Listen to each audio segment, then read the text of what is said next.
Mo kí gbogbo wa ní orúkọ Ọlọ́run alààyè.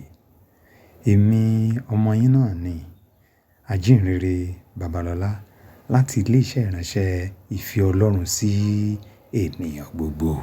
Ẹ jẹ́ kí a gbàdúrà.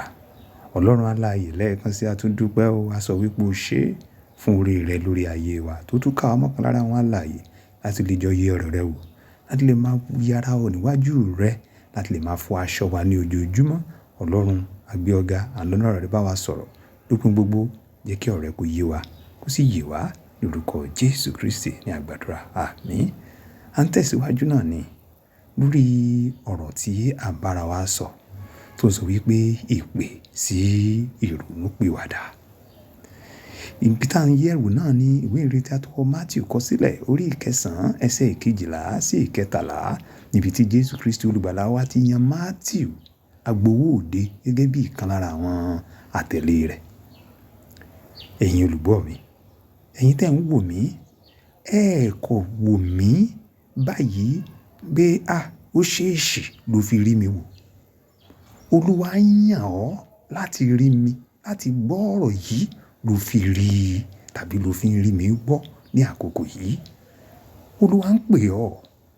Bó ṣe pé Matteu agbowó òde ní ọjọ́ yẹn láti jẹ́ ìkan lára àwọn àtẹ̀lé rẹ̀, láti jẹ́ ìkan lára àwọn ọmọlẹ́yìn rẹ̀. Bẹ́ẹ̀ náà ni wíwò tó ń wò mí, gbígbọ́ tó ń gbọ́ mi lọ́wọ́ báyìí, ó yàn, ó ń pè ọ́, ó yàn ọ́ fẹ́ láti jẹ́ ìkan lára àwọn àtẹ̀lé rẹ̀.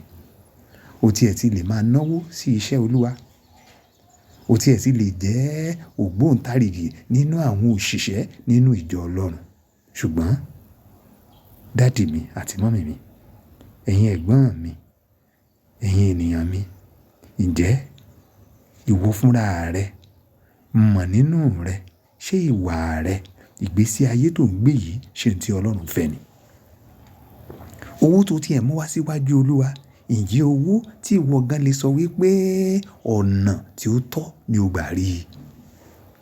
Ǹjẹ́ ìsìn rẹ níwájú Olúwa, ǹjẹ́ ìwọ fúnra rẹ máa wò ó wò? Ǹjẹ́ ìwọ fúnra rẹ wò ó wò? Ǹjẹ́ fúnra rẹ ṣó lè fúnra ẹ ní máàkì pò yege? Nítorí ìdí èyí l'Olúwa ṣe ń pè ọ́, torí pé kò fẹ́ kí o parun, torí pé ìgbà kúkúrú ni ó kù. Praise the Lord. Ìgbà kúkúrú ni ó kù. Ó sì nífẹ̀ẹ́ rẹ. Dádì mi àti mọ́mì mi, ó nífẹ̀ẹ́ rẹ. Àǹtí mi àti ẹ̀yin bọ̀dá mi, ó nífẹ̀ẹ́ rẹ. Jésù nífẹ̀ẹ́ rẹ, ó ń pè ọ́. Oore ọ̀fẹ́ àti agbára láti gbọ́ ìpè ìrònúpìwàdà yìí kí Olúwa kó fi fún wa ní orúkọ.